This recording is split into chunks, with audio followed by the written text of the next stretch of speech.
सभी को जय मसीह की। आज उत्पत्ति की किताब और उसके 31वें अध्याय का अध्ययन हम कर रहे हैं।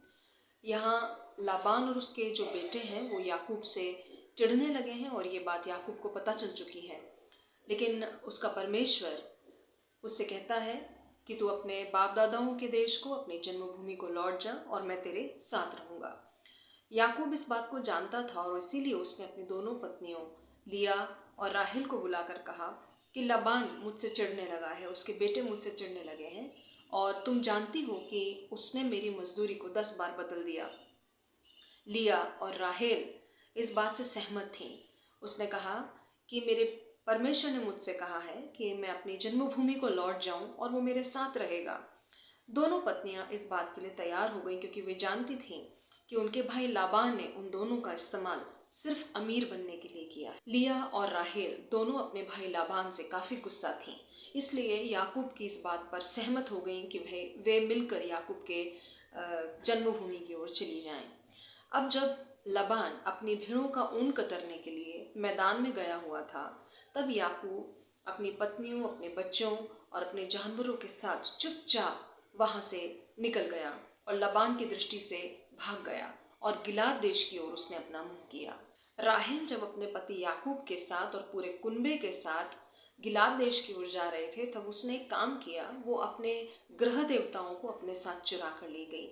मेसोपोटामिया के अंदर ये मान्यता थी और ऐसा होता था कि जिसके पास में वो ग्रह देवता रहते थे उसका अपने पिता की संपत्ति में कुछ अधिकार होता था और मिरास उसको मिलती थी।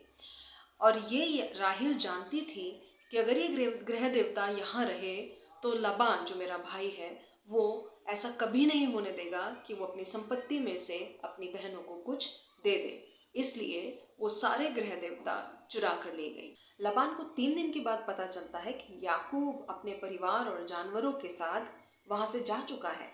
तब लाबान को बड़ा गुस्सा आता है और उसे ये भी पता चल चुका था कि उसके ग्रह देवता वहां नहीं है। अब उसने अपने भाइयों को साथ लेकर याकूब का पीछा करने का मन बनाया और 7 दिन के रास्ते पर चलकर याकूब को पा लिया। जब वह याकूब से मिला तो उसने कहा कि तू मेरे पास से इस तरह चोरी छुपे क्यों चला आया? अगर तू मुझे बताता तो मैं तुझे आनंद के साथ, बड़े उत्साह के साथ जाने देता और बड़ी जेवनार भी करता। अब इसके बाद लाबान ने कहा कि तू आ तो गया, लेकिन तू मेरे ग्रह देवताओं को क्यों लेकर आ गया? ये चीज याकूब को पता नहीं थी कि राहेल ग्रह देवताओं को चुरा कर ले आई है। इसलिए अनजाने में ही याकूब ने लाबान से कहा कि तू ढूंढ ले और तुझे जिसके पास तेरे ग्रह देवता मिल जाएं वो मार डाला जाए। राहेल, जिसको ये पता था कि ग्रह देवता उसके पास है और लाबान उनको ढूंढता हुआ आया है, तो राहेल उन ग्रह देवताओं को लेकर ऊंट की काठी के ऊपर रख देती है, उसे छुपा देती है और उस पर जाकर बैठ जाती है। इससे लाबान जो था वो सभी के तंबुओं में ढूंढने पर भी अपने ग्रह देवताओं को नहीं पाता और फिर बड़ा खेदित होता है और तब उसके बाद याकूब से झगड़ने लगता है। अब याकूब जो था उसने लाबान के साथ एक वाचा बांधी और एक पत्थरों के ढेर को खड़ा किया, साथ ही एक खंबा भी खड़ा किया। दोनों के बीच में संधि हुई और उसके बाद अगले दिन सुबह लाबान और उसके साथियों को याकूब